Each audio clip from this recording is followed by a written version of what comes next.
RSS ವಿರುದ್ಧ ಮುಂದುವರೆದಿದೆ ಗೃಹ ಸಚಿವ ಪ್ರಿಯಾಂಕ್ ಖರ್ಗೆ ಸಮರ. ಆರ್ಎಸ್ಎಸ್ ನೋಂದಣಿ ಕುರಿತು ಆರ್ಎಸ್ಎಸ್ ಮುಖ್ಯಸ್ಥ ಭಾಗವತ್ಗೆ ಪತ್ರ ಕೂಡ ಹೋಗಿದೆ. ಸಂಘದ ಹಣಕಾಸು ಮೂಲ ಬಹಿರಂಗಪಡಿಸುವಂತೆ ಒತ್ತಾಯ ಮಾಡಿದ್ದಾರೆ.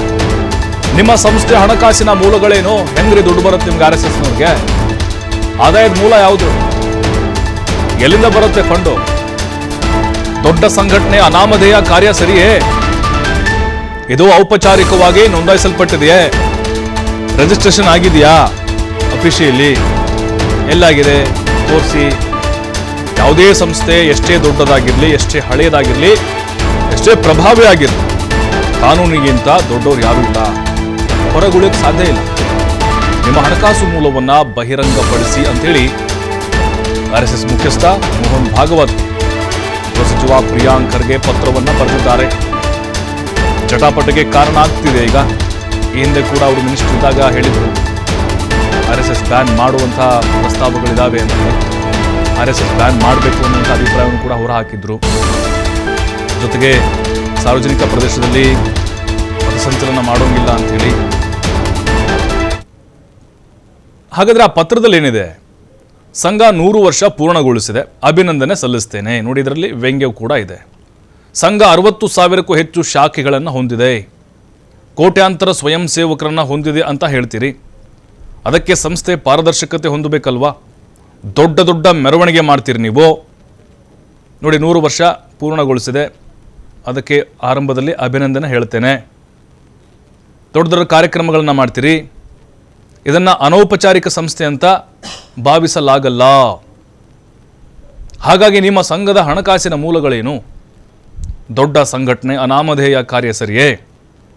ಇದು ಔಪಚಾರಿಕವಾಗಿ ನೋಂದಾಯಿಸಲ್ಪಟ್ಟಿದೆಯೇ?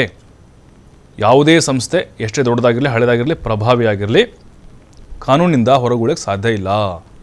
ನೋಡಿ, ಈ ಪತ್ರವನ್ನು ಈಗ ಪ್ರಿಯಾಂಕ್ ಖರ್ಗೆ ಅವರು ಬರೆದಿದ್ದಾರೆ. ಇದು BJPಯ RSS ನಾಯಕರ ಕೆಂಗಣ್ಣಿಗೆ ಗುರಿಯಾಗ್ತಾ ಇದೆ. ನಿಮ್ಮ ಆದಾಯದ ಮೂಲ ಯಾವುದು? ಹೆಂಗೆ ಬರುತ್ತೆ ಹಣ ನಿಮಗೆ? ಯಾರು ಫಂಡಿಂಗ್ ಮಾಡ್ತಾರೆ? ಸಾವಿರಾರು ಕೋಟಿ ಅಂತ ಹೇಳಲಾಗುತ್ತೆ. ಇದಕ್ಕೆ ಉತ್ತರ ಕೊಡಬೇಕಲ್ವಾ RSSನವರು? ಇದು ಪ್ರಿಯಾಂಕ್ ಖರ್ಗೆ ಅವರು ಕೇಳಿರೋದು. ಮೋಹನ್ ಭಾಗವತ್ಗೆ ಪತ್ರವನ್ನು ಬರೆದಿದ್ದಾರೆ. ಪ್ರಿಯಾಂಕ್ ಖರ್ಗೆ ಅವರು ಈ ಹಿಂದೆಲೂ ಕೂಡ RSSನ ಬ್ಯಾನ್ ಮಾಡುವ ವಿಚಾರವಾಗಿ ಸಮರವನ್ನು ಸಾರಿದರು. ಚಿತ್ತಾಪುರದಲ್ಲೂ ಕೂಡ ಬಹಳ ದೊಡ್ಡ ಮಟ್ಟದ ಸಂಘರ್ಷ ಕೂಡ ಉಂಟಾಗಿತ್ತು. ಸವಾಲು ಪ್ರತಿ ಸವಾಲು ಕೂಡ ಬಂದಿದ್ವು. ಈಗ ಅವರೇ ಗೃಹ ಸಚಿವರಾಗಿದ್ದಾರೆ. RSS ನೋಂದಣಿ ವಿಚಾರವಾಗೂ ಕೂಡ ಮತ್ತೆ ಅವರು ಗರ್ಜಿಸಿದ್ದಾರೆ. ಮತ್ತು ನಿಮ್ಮ ಹಣದ ಮೂಲ ಯಾವುದು ಅಂತ ಕೆದಕಿದ್ದಾರೆ. ಉತ್ತರ ಕೊಡಿ ಮೋಹನ್ ಭಾಗವತ್ ಅವರೇ ಅಂತ ಕೇಳಿದ್ದಾರೆ. ಹಾಗಾದರೆ ಆ ಕಡೆಯಿಂದ ಉತ್ತರ ಬರುತ್ತಾ ಇಲ್ವಾ? ಖಂಡಿತವಾಗ್ಲೂ ಅದರಲ್ಲಿ ಏನು ಮುಚ್ಚುಮರೆ ಇದೆ? ಬಹಿರಂಗವಾಗಿ ಹೇಳ್ಕೋಬೋದಲ್ವಾ? ಇಲ್ಲ, ಹಿಂಗಿದೆ ಮೂಲ ನಮ್ಮದು, ಹಿಂಗೆ, ಅಥವಾ ಆದಾಯದ ಮೂಲ ಇದು, ಅಥವಾ ಸ್ವಯಂ ಸೇವಕರು ಕೊಡುವಂಥ ಹಣ, ಅಥವಾ ದಾನವಾಗಿ ಬರುವ ಹಣ, ಗೊತ್ತಿಲ್ಲ ನಮಗೆ ಯಾವ ರೀತಿ ಉತ್ತರ ಬರುತ್ತೆ ಆ ಕಡೆಯಿಂದ ಅಂಥೇಳಿ ಪ್ರಿಯಾಂಕ್ ಖರ್ಗೆ ಅವ್ರಿಗೆ ಈಗ BJP ನಾಯಕರು, RSSನವರು ಕೂಡ ಕೆಲವೊಂದಿಷ್ಟು ಪ್ರಶ್ನೆಗಳನ್ನು ಕೇಳ್ತಾ ಇದ್ದಾರೆ. ಮೋಹನ್ ಭಾಗವತ್ ಅವ್ರಿಗೆ ಬರೆದಿರುವಂಥ ಪತ್ರ ಇದು. ನಿಮ್ಮ ಸಂಘ 100 ವರ್ಷದ್ದು, 105 ವರ್ಷದ್ದು, ಹಳೆಯದು, ದೊಡ್ಡದು, ಚಿಕ್ಕದು ಅದು ಬರೋದಿಲ್ಲ. ಕಾನೂನು ಬಿಟ್ಟರೆ ಯಾರೂ ಇಲ್ಲ ಈ ದೊಡ್ಡವರು. ಕಾನೂನು ಬಿಟ್ಟು ಯಾವುದನ್ನು ಕೂಡ ಮಾಡೋಕ್ಕಾಗೋದಿಲ್ಲ. ಎಲ್ಲವೂ ಅದರ ವ್ಯಾಪ್ತಿಗೆ ಬರಬೇಕು.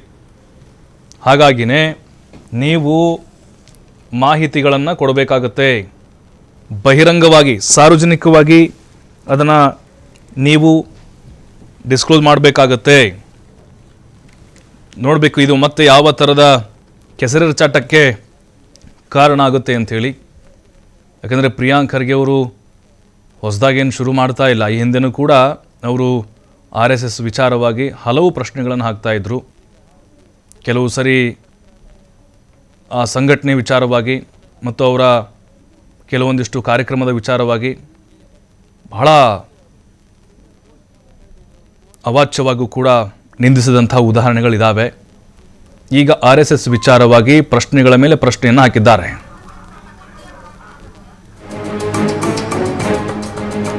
ನೋಡಿ, ಸಂಘ 100 ವರ್ಷ ಪೂರ್ಣಗೊಳಿಸಿದೆ ಅಲ್ವಾ, ಅಭಿನಂದನೆ ಸಲ್ಲಿಸ್ತೇನೆ ಅಂತ ಹೇಳಿದ್ದಾರೆ. ಜೊತೆಗೆ ನಿಮ್ಮ ಸಂಸ್ಥೆಯ ಹಣಕಾಸಿನ ಮೂಲಗಳೇನು ಅಂತ ಕೇಳಿದ್ದಾರೆ. ಹಾಗಾಗಿ ಈಗ ಯಾವ ರೀತಿಯಾದಂಥ ಉತ್ತರ ಬರುತ್ತೆ ಮೋಹನ್ ಭಾಗವತರಿಂದ? ಸಂಘ ಎಷ್ಟು ವರ್ಷ ಹಳೇದಾದ್ರೇನು ದೊಡ್ಡದಾದ್ರೇನು, ಅಥವಾ ಅದಕ್ಕೆ ಇತಿಹಾಸ ಇದೆಯೋ ಅಥವಾ ಇಲ್ವೋ, ಅನೌಪಚಾರಿಕವಾದಂಥ ಸಂಘ ಅಂತ ಹೇಳಿ ಕರೆಸ್ಕೊಳ್ತಾ ಇದೆ. ಅನಾಮಧೇಯ ಕಾರ್ಯ ಮಾಡೋದು ಸರಿಯೇ ದೊಡ್ಡ ಸಂಘಟನೆಯಾಗಿ ಅಂತ ಹೇಳಿ ಪ್ರಿಯಾಂಕ್ ಖರ್ಗೆ ಅವರು ಪತ್ರದಲ್ಲಿ ಉಲ್ಲೇಖವನ್ನು ಮಾಡಿದ್ದಾರೆ. ಈ ಹಿಂದೆ ಕೂಡ ಪ್ರಿಯಾಂಕ್ ಖರ್ಗೆ ಅವರು RSS ಅನ್ನ ಬ್ಯಾನ್ ಮಾಡ್ತೀವಿ ಅನ್ನುವಂಥ ವಿಚಾರವನ್ನು ಕೂಡ ಪದೇ ಪದೇ ಹೇಳ್ತಾ ಬರ್ತಾ ಇದ್ರು. ಬಟ್ ಈಗ ಈ ಪತ್ರದಲ್ಲಿ ಅವರು ಕೇಳಿರೋದು ಆದಾಯದ ಮೂಲ ಯಾವುದು? RSSಗೆ ಎಲ್ಲಿಂದ ಹಣ ಬರುತ್ತೆ ನಿಮಗೆ? ಯಾರು ಕೊಡ್ತಾರೆ? ದುಡಿದ ದುಡ್ಡ ಅಥವಾ ಇಲ್ವಾ?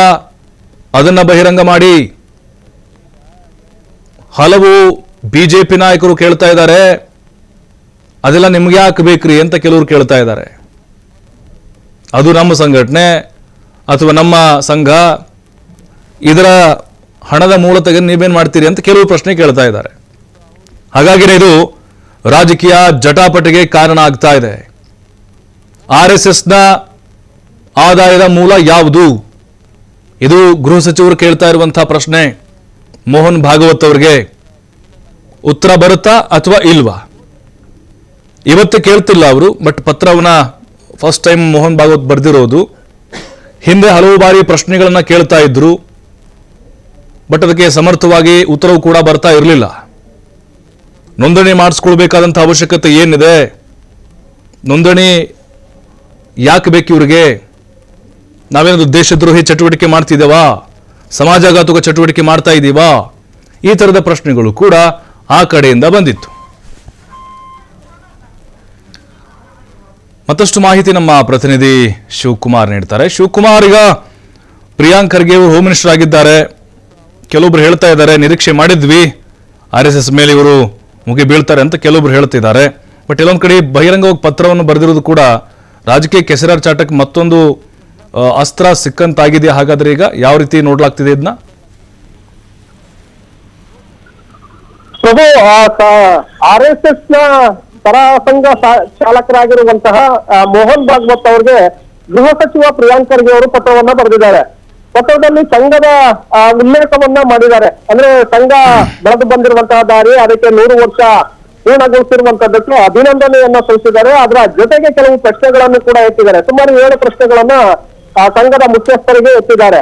ಈಗ RSS ಸ್ವಯಂ ಸೇವಕ ಸಂಘ ಅಂತೇಳಿ ನೀವು ಅವತ್ತಿನಿಂದಲೂ ಕೂಡ ಬರ್ತಾ ಇದ್ದೀರಿ. ಈಗಾಗಲೇ 100 ವರ್ಷಗಳನ್ನ ನಿಮ್ಮ ಸಂಘ ಪೂರೈಸಿದೆ ಅಂತೇಳಿ, ಯಶಸ್ವಿಯಾಗಿ ಪೂರೈಸಿದೆ ಅಂತೇಳಿ ಹೇಳ್ತಾ ಇದ್ದೀರಿ. ಮತ್ತೆ ಭಾರತ ಸೇರಿದಂತೆ ಬೇರೆ ಬೇರೆ ರಾಷ್ಟ್ರಗಳಲ್ಲೂ ಕೂಡ ಸಂಘದ ಶಾಖೆಗಳು ಇದೆ. ಕೋಟ್ಯಾಂತರ ಜನ ಇವತ್ತದ ಸದಸ್ಯರಾಗಿದ್ದಾರೆ ಅನ್ನುವಂಥದ್ದನ್ನು ಕೂಡ ನೀವು ಹೇಳ್ಕೊಳ್ತಾ ಇದ್ದೀರಿ. ಇಂತಹ ಒಂದು ಸಂಘ ಇಲ್ಲಿ ಅವರಿಗೆ ಯಾಕೆ ರಿಜಿಸ್ಟರ್ ಆಗಿಲ್ಲ? ಅಂದ್ರೆ ಕಾನೂನಿನ ಮೂಲಕ ಅದು ನೋಂದಣಿ ಆಗಬೇಕು. ಇಲ್ಲಿ ನೀವು ಎಲ್ಲರಿಗೂ ಕೂಡ ಹೇಳ್ತೀರಿ, ಯಾವುದೇ ಒಂದು ಸಂಸ್ಥೆಯನ್ನ ಪ್ರಾರಂಭ ಮಾಡಬೇಕಾದ್ರೆ ಆ ಸಂಸ್ಥೆ ಮೊದಲು ರಿಜಿಸ್ಟರ್ ಆಗಿದೆಯಾ ಹೇಗೆ ಅನ್ನುವಂಥದ್ದನ್ನ ಹೇಳ್ತಾ ಇದ್ದೀರಿ. ಆ ರೀತಿಯಾಗಿ ಆಗದೇ ಇದ್ರೆ ಅದು ಅನೌಪಚಾರಿಕ ಅನ್ನುವಂಥದ್ದನ್ನ ನೀವೇ ಹೇಳ್ತಿದ್ದೀರಿ. NGO ಸಂಸ್ಥೆಗಳಿರ್ಬೋದು, ಟ್ರಸ್ಟ್ ಇರ್ಬೋದು, ಸಂಘಟನೆಗಳಿರ್ಬೋದು, ಪ್ರತಿಯೊಂದು ಕೂಡ ಸಂವಿಧಾನಾತ್ಮಕ ನೆಲೆಯಲ್ಲಿ ಅವರು ತಮ್ಮ ರಿಜಿಸ್ಟರ್ ಅನ್ನ ನೋಂದಣಿಯನ್ನ ಮಾಡಿಸ್ಬೇಕಾಗತ್ತೆ. ಆದ್ರೆ ಇಷ್ಟು ವರ್ಷಗಳು ಕಳೆದ್ರೂ ಕೂಡ ಯಾಕೆ ನೀವು ನೋಂದಣಿಯನ್ನ ಮಾಡಿಸಿಲ್ಲ?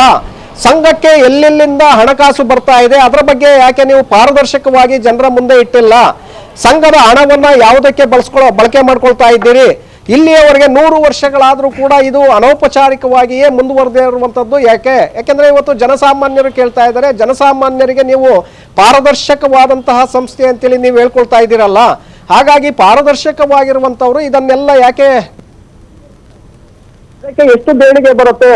ಈ ಪ್ರಶ್ನೆಗಳನ್ನ ಹಾಕುವ ಮೂಲಕ ನೇರವಾಗಿ ಅವರು ಭಾಗವತ್ ಅವರಿಗೆ ಈ ಪತ್ರವನ್ನ ಬರೆದಿದ್ದಾರೆ. ಸೊ ಇದು ಹಿಂದೆ ಕೂಡ ಪ್ರಿಯಾಂಕ್ ಖರ್ಗೆ ಅವರು ಸಂಘದ ಮೆರವಣಿಗೆ ಮತ್ತೆ ಚಿತ್ತಾಪುರದಲ್ಲಿ RSS ಪಥಸಂಚಲನವನ್ನ ಮಾಡುವಂತಹ ಸಂದರ್ಭದಲ್ಲೂ ಕೂಡ ದೊಡ್ಡ ಮಟ್ಟದ ಧ್ವನಿಯನ್ನ ಎತ್ತಿದ್ರು. ಇದಕ್ಕೆ ತೀವ್ರವಾಗಿ ಆಕ್ರೋಶಗಳು ಕೂಡ ಹೊರಬಿದ್ದು ರಾಷ್ಟ್ರೀಯ ಮಟ್ಟದಲ್ಲಿ ಸುದ್ದಿ ಸದ್ದು ಮಾಡಿತ್ತು. ಸೊ ಅಂತಹ ಒಂದು ಸನ್ನಿವೇಶ ಕೂಡ ಕ್ರಿಯೇಟ್ ಆಗಿತ್ತು. ಪ್ರಿಯಾಂಕ್ ಖರ್ಗೆ ಅವರು ಕೂಡ ಎಲ್ಲರ ಆಕ್ರೋಶಕ್ಕೆ ಗುರಿಯಾಗಿದ್ರು. ಇದೀಗ ಅವರು ಗೃಹ ಸಚಿವರಾಗಿದ್ದಾರೆ DK ಶಿವಕುಮಾರ್ ಅವರ ಕ್ಯಾಬಿನೆಟ್ ನಲ್ಲಿ. ಈಗ ಅಧಿಕೃತವಾಗಿ ಪತ್ರವನ್ನ ಬರೆಯುವ ಮೂಲಕ ಮತ್ತೊಮ್ಮೆ ಸಂಘವನ್ನ ಕೆಳಕಿದ್ದಾರೆ, ಸಂಘದ ಮುಖ್ಯಸ್ಥರನ್ನ ಕೆಳಗಿದ್ದಾರೆ, ಸಂಘದ ಕಾರ್ಯಕರ್ತರನ್ನ ಈಗ ಕೆಳಕಿದ್ದಾರೆ. ಅಂದ್ರೆ ಎಲ್ಲ ಒಂದು ಕಡೆ ಒಂದು ಸಂಘದ ನೋಂದಣಿ ರಿಜಿಸ್ಟರ್ ಆಕ್ಟ್ ಮಾಡ್ತಿಲ್ಲ ಅನ್ನುವಂಥದ್ದು, ಮತ್ತೆ ಅದರ ಹಣಕಾಸಿನ ಮೂಲದ ಬಗ್ಗೆ ಮತ್ತೊಮ್ಮೆ ಅವರು ಪ್ರಶ್ನೆಯನ್ನು ಎತ್ತಿದ್ದಾರೆ ನೇರವಾಗಿ ಪತ್ರವನ್ನ ಬರೆಯುವ ಮೂಲಕ. ಇದು ಯಾಕಂದ್ರೆ ಮತ್ತಷ್ಟು ವಿವಾದಕ್ಕೆ ಎಡೆ ಮಾಡಿಕೊಡುತ್ತೆ. ಪ್ರಿಯಾಂಕ್ ಖರ್ಗೆ ಅವರು ಬರೆದಿರುವಂತಹ ಈ ಪತ್ರ ನೇರವಾಗಿ ಸಂಘದ ಮುಖ್ಯಸ್ಥರಿಗೆ ಬರೆದಿರೋದ್ರಿಂದ ಸಹಜವಾಗಿ ರಾಷ್ಟ್ರೀಯ ಮಟ್ಟದಲ್ಲೂ ಕೂಡ ಇದಕ್ಕೆ ತೀವ್ರವಾದಂತಹ ವಿರೋಧವನ್ನ ಅವರು ಎದುರಿಸಬೇಕಾಗತ್ತೆ. ಯಾಕಂದ್ರೆ ಕೆಲವೊಂದು ಕಡೆ ಮೈ ಮೇಲೆ ಇರುವೆಯನ್ನ ಬಿಟ್ಕೊಳ್ತಾ ಇದ್ದಾರೆ ಅಂತೇಳಿ ಈಗಾಗಲೇ ಚರ್ಚೆಗಳಾಗ್ತಾ ಇದೆ. ಶಿವಕುಮಾರ್, ಇನ್ನೊಂದು ರೀತಿಯಾದಂತಹ ಪ್ರಶ್ನೆಗಳು ಬರ್ತಾ ಇದೆ. ಬರೀ RSS ಅನ್ನ ಪ್ರಿಯಾಂಕ್ ಖರ್ಗೆ ಅವರು ಪ್ರಶ್ನೆ ಮಾಡ್ತಾರೆ, ಕ್ರೈಸ್ತ ಸಮುದಾಯ, ಮುಸ್ಲಿಂ ಸಮುದಾಯ ಆ ಸಂಘಟನೆಗಳ ಬಗ್ಗೆ ಧ್ವನಿನೇ ಎತ್ತೋದಿಲ್ಲಲ್ಲ, ಯಾಕೆ ಉಸಿರು ಬರೋದಿಲ್ಲ ಅಂತ ಕೆಲವು ಪ್ರಶ್ನೆ ಕೇಳ್ತಾ ಇದ್ರು. ಹಾಗಾಗಿನೇ ಇದೆಲ್ಲ ಒಂದ್ ಕಡೆ ಧಾರ್ಮಿಕವಾಗ್ಲೂ ಕೂಡ ಚರ್ಚೆಗೆ ಬರುತ್ತೆ ಅಂತ. ಪ್ರಭು, ಯಾಕೆಂದ್ರೆ ನೀವು ಅಲ್ಪಸಂಖ್ಯಾತ ಸಂಘಟನೆಗಳ ಬಗ್ಗೆ, ಅದರ ಟ್ರಸ್ಟ್ಗಳ ಬಗ್ಗೆ, ಅದರ ಬಗ್ಗೆ ನೀವೆಲ್ಲೂ ಕೂಡ ಧ್ವನಿಯನ್ನು ಎತ್ತುತ್ತಾ ಇಲ್ಲ.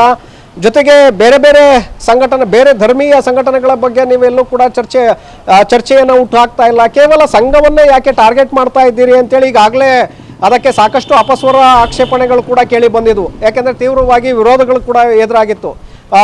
ಸಮಾಜದಲ್ಲಿ ಶಿಸ್ತನ್ನು ಮೂಡಿಸುವಂತಹ, ರಾಷ್ಟ್ರೀಯತೆಯ ಭಾವನೆಯನ್ನು ಬೆಳೆಸುವಂತಹ ಒಂದು ಸಂಘದ ಬಗ್ಗೆ ಈ ರೀತಿಯಾಗಿ ನೀವು ಹೇಳಿಕೆಗಳನ್ನು ಕೊಡೋದು ಮತ್ತು ಸಂಘವನ್ನು ದ್ವೇಷ ಮಾಡೋದು ಸರಿಯಲ್ಲ ಅನ್ನುವಂಥದ್ದನ್ನು ಅವರು ಪದೇ ಪದೇ ಜನಗಳು ಕೂಡ, ಜನಸಾಮಾನ್ಯರು ಮತ್ತು ಸಂಘದ ಕಾರ್ಯಕರ್ತರು ಕೂಡ ವ್ಯಕ್ತಪಡಿಸ್ತಾ ಇದ್ರು. ಇದೀಗ ಮತ್ತೆ ಅವರು ಓಪನ್ ಆಗಿ ಮೋಹನ್ ಭಾಗವತ್ ಅವರಿಗೆ ಈ ಪತ್ರವನ್ನು ಬರೆದಿರೋದ್ರಿಂದ ಸಹಜವಾಗಿ ಇದು ಮುಂದಿನ ದಿನಗಳಲ್ಲಿ ಮತ್ತಷ್ಟು ವಿವಾದಕ್ಕೆ ಎಡೆ ಮಾಡಿಕೊಡುವಂತಹ ಸಾಧ್ಯತೆಗಳು ಕೂಡ ಇದೆ. ಜೊತೆಗೆ ಸಂಘದ ಒಂದು ಹುಟ್ಟು ಮತ್ತು ಅದರ ಒಂದು ನೋಂದಣಿ, ಹಾಗೆ ಅದರ ಹಣಕಾಸಿನ ಮೂಲದ ಬಗ್ಗೆ ಪ್ರಶ್ನೆಯನ್ನು ಎತ್ತಿರೋದ್ರಿಂದ ಸಹಜವಾಗಿ ಮತ್ತಷ್ಟು ಜನರ ಆಕ್ರೋಶಕ್ಕೆ ಪ್ರಿಯಾಂಕ್ ಖರ್ಗೆ ಅವರು ಗುರಿಯಾಗಬೇಕಾಗತ್ತೆ. ಯಾಕೆಂದರೆ ನನಗೆ ಅಧಿಕಾರ ಸಿಕ್ಕ ನಂತರ ನಾನು ಏನು ಮಾಡಬೇಕು ಅನ್ನುವಂಥದ್ದನ್ನು ತೋರಿಸ್ತೇನೆ ಅಂತೇಳಿ ಹೇಳ್ತಾ ಇದ್ರು. ಈಗ ಅವರು ಗೃಹ ಸಚಿವರಾಗಿರೋದ್ರಿಂದ ಸಹಜವಾಗಿ ಅದನ್ನು ನೋಂದಣಿ ಮಾಡಿಸಿ ಅಂತೇಳಿ ಅವ್ರ ಮೇಲೆ ಏನಾದರೂ ಪ್ರೆಷರ್ ಬಿಲ್ಡ್ ಮಾಡ್ತಾ ಇದ್ದಾರೆ, ಅಥವಾ ನೀವು ಮಾಡಿಸ್ಲೇಬೇಕು ಅನ್ನುವಂಥ ದಾಟಿಯಲ್ಲಿ ಅವ್ರ ಮೇಲೆ ಒತ್ತಡವನ್ನು ತರ್ತಾ ಇದ್ದಾರೆ ಗೊತ್ತಿಲ್ಲ. ಆದರೆ ಸದ್ಯಕ್ಕೆ ಅವರು ಪತ್ರವನ್ನ ಬರೆಯುವ ಮೂಲಕ ಸಂಘದ ನೋಂದಣಿ, ಅದರ ಹುಟ್ಟು ಮತ್ತೆ ಹಣಕಾಸಿನ ಮೂಲಗಳ ಬಗ್ಗೆ ಈಗ ಧ್ವನಿಯನ್ನ ಎತ್ತಿದ್ದಾರೆ. ನೋಡ್ಬೇಕಾಗತ್ತೆ ಈಗ ಸಂಘದ ಕಡೆಯಿಂದ ಯಾವ ರೀತಿಯಾದಂತಹ ಪ್ರತಿಕ್ರಿಯೆಗಳು ಬರುತ್ತೆ, ನಾಯಕರ ಕಡೆಯಿಂದ ಯಾವ ರೀತಿಯಾದಂತಹ ಹೇಳಿಕೆಗಳು ಬರುತ್ತೆ, ಇದರ ನಂತರದಲ್ಲಿ ಗೊತ್ತಾಗತ್ತೆ ಏನು ಎತ್ತ ಅನ್ನುವಂಥದ್ದು. ಬಟ್ ಒಂದಂತೂ ನಿಜ, ಇದು ಮತ್ತಷ್ಟು ಆಕ್ರೋಶಕ್ಕೆ ಇದು ಎಡೆ ಮಾಡಿಕೊಡುತ್ತೆ, ವಿವಾದಕ್ಕೂ ಕೂಡ ಎಡೆ ಮಾಡಿಕೊಡುವಂತ ಸಾಧ್ಯತೆಗಳಿದೆ. ಪ್ರಭು, ಥ್ಯಾಂಕ್ ಯು ಶಿವಕುಮಾರ್ ಮಾಹಿತಿಗಾಗಿ. ಮೋಹನ್ ಭಾಗವತ್ ಅವ್ರಿಗೆ ಗೃಹ ಸಚಿವ ಪ್ರಿಯಾಂಕ್ ಖರ್ಗೆ ಪತ್ರ ಬರೆದಿದ್ದಾರೆ. ನಿಮ್ಮ ಆದಾಯದ ಮೂಲ, ನಿಮ್ಮ ಹಣಕಾಸಿನ ಮೂಲ ಏನ್ರಿ RSSದು? ಎಲ್ಲಿಂದ ಬರುತ್ತೆ ನಿಮ್ಗೆ ದುಡ್ಡು? ಯಾರು ಕೊಡ್ತಾರೆ? ಬೇರೆ ದೇಶದಿಂದ ಬರುತ್ತಾ? ಯಾವ ಸಂಘಟನೆ ಕೊಡುತ್ತೆ? ಫಂಡಿಂಗ್ ಹೆಂಗ್ ನಿಮ್ಮದು? ಇದೆಲ್ಲವನ್ನು ಕೂಡ ಕೇಳಿದ್ದಾರೆ. ಅಂದ್ರೆ ಹಣಕಾಸಿನ ಮೂಲ ಅಂದ್ರೆ ಅದೇ ಅಲ್ವಾ? ಏನ್ ದುಡಿತಾ ಇದ್ದಾರಾ, ಅಥವಾ ದಾನ ಕೊಡ್ತಿದ್ದಾರಾ, ಅಥವಾ ಕಾರ್ಯಕರ್ತರನ್ನ ಇಲ್ಲಿಗೆ ಸ್ವಯಂ ಪ್ರೇರಿತವಾಗಿ ಕೊಡ್ತಾರಾ? ಅದ್ರ ಮೂಲ ತಿಳಿಸಿ ಅಂತ ಕೆದಕಿದ್ದಾರೆ ಪ್ರಿಯಾಂಕ್ ಖರ್ಗೆ.